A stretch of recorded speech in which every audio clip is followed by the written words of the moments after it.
This is Talking My Walking. I am Rodrigo Ribeiro, and today I'm going to talk about from a culture of participatory annihilation to a culture of holistic integration. The dominant culture since the invention of agriculture. I'm not talking about the domestication of animals or plants, but the systematic, the the the organization, the societal organization, the class and caste societal organization. The idea that we can classify human beings in what's the purpose, and therefore assign them a purpose in life to serve other classes. Their purpose, the purpose of their life, is to serve other classes, and we do need to understand how deeply unjust, how deeply this order, this societal order, was created by people that were by sociopathic people and psychopathic people, which means that they were people that without compassion and empathy, which are the basis for a social species as the human species that cannot survive, but as a society, as a community of equals, a community where the economy, even when you don't know what that word means, what that word didn't exist, it was sufficiency and reciprocity that was the basis of the relations, of the social relations to guarantee survival. This was not a luxury, this was the necessary strategy, the implicit, you don't think, you don't need to speculate about it, you don't need to talk about it, you know it, you feel it.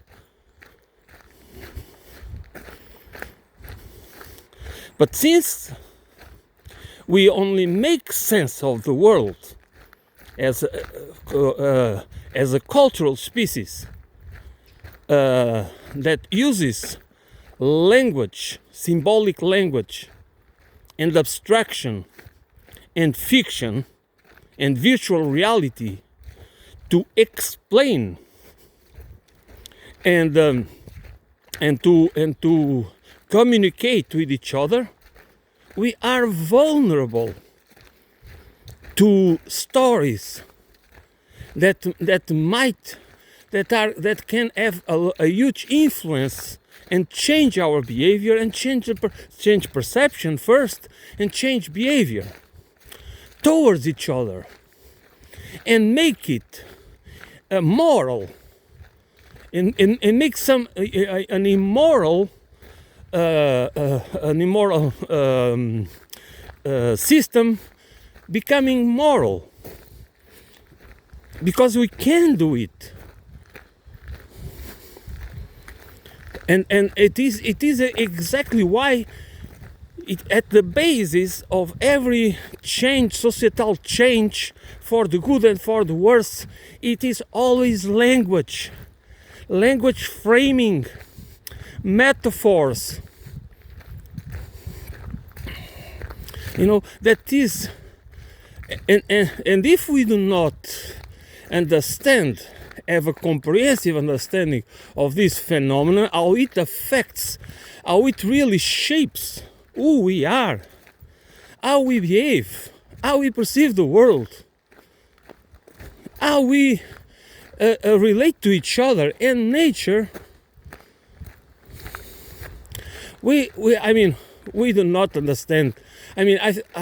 We just go throughout life without even understanding the essence of the human condition. How do we build a culture of participatory annihilation? By creating a hierarchical system that is not natural. That's where we need to start to understand that we believe this vertical hierarchy based on power. You know, the power that comes from the top, from the authority, is not natural. Even because we can always justify, we can go to the theory of evolution and the principle of natural selection and other, you can always justify. This is another point that is very important to have a comprehensive understanding of it and how it is related to almost everything, is that we can justify anything. You can rationalize and justify anything, because as I always point out, we are logical beings. But logic is not about demonstration. Not about being a demonstration of truth. It's just logic. So it is not about discernment, to discern the truth, but it's about following a logic. And that is used all the time for the purpose of manipulating perception and controlling people and colonizing our minds.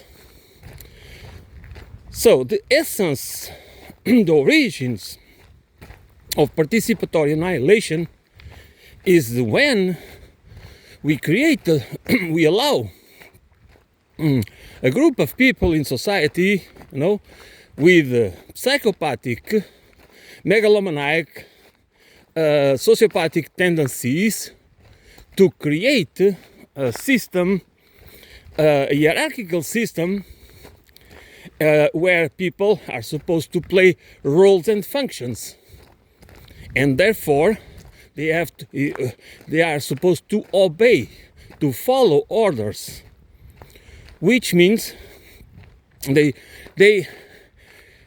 which is the essence of their survival, is based on that need to obey, blind obedience. So blind obedience and participatory annihilation is the lack of agency, lack of moral agency. We lose the ability. We don't act as moral beings. We don't act as ethical beings in the sense that we do not, our conscious need, or the consciousness where the role of truth, justice and trust for the common well-being is lost. So the following orders, when for the purpose of fulfilling a role or a function in a society, in a hierarchical society, just makes us not responsible for our acts, because we need to first think about our survival. because there is another connection with another important, crucial point, which is the pursuit of self-interest. That is also, it is important in the capitalist systems, but it comes from pre-capitalistic order. Because it has, it is even that we belong to a group, we know that within that group we compete with each other. We are in the market. Before the invention of markets, there was already a market. That's the essence of the imperialistic order. This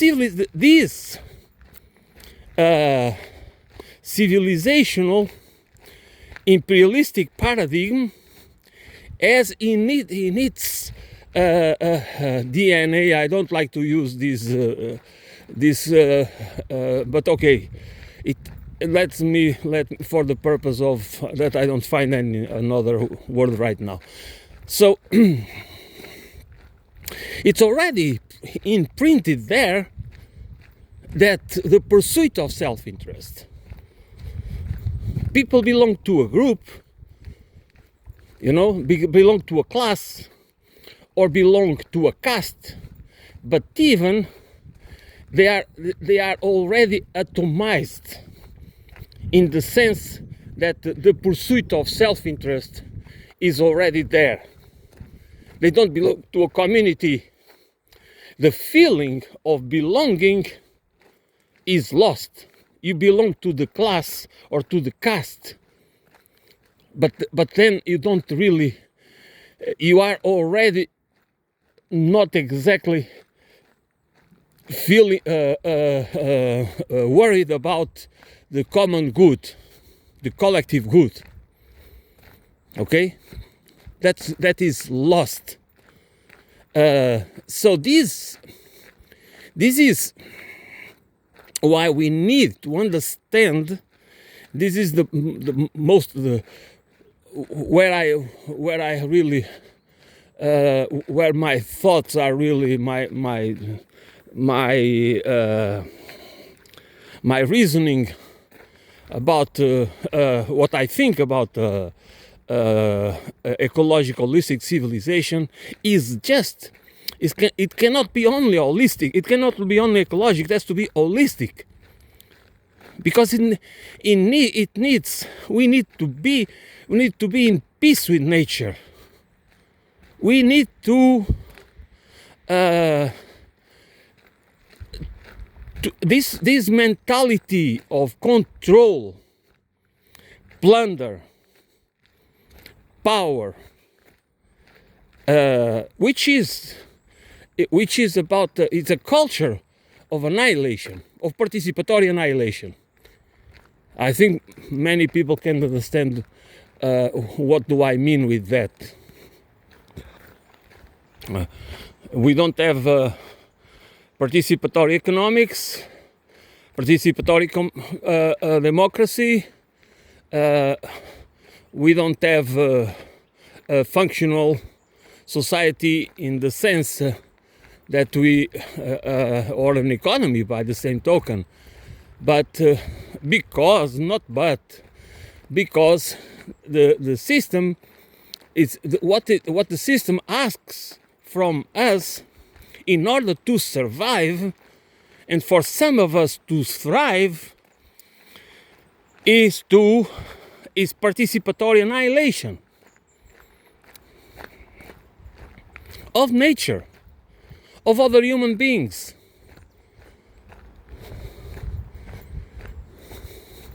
This is a culture. This is the culture that is part. That is the necessary culture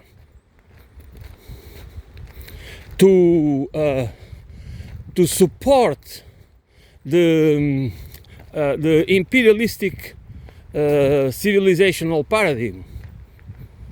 That's not This is not this is just what needs. It is a culture that is needed. It's not a mistake. It's not a malfunction of the system. That's why if we want to think about an ecological civilization, we need to think about holistic integration. We need to think about a totally different economy. We need a social and ecological political economy. An economy, a sufficiency and reciprocity economy. That's what we really need. It's not that we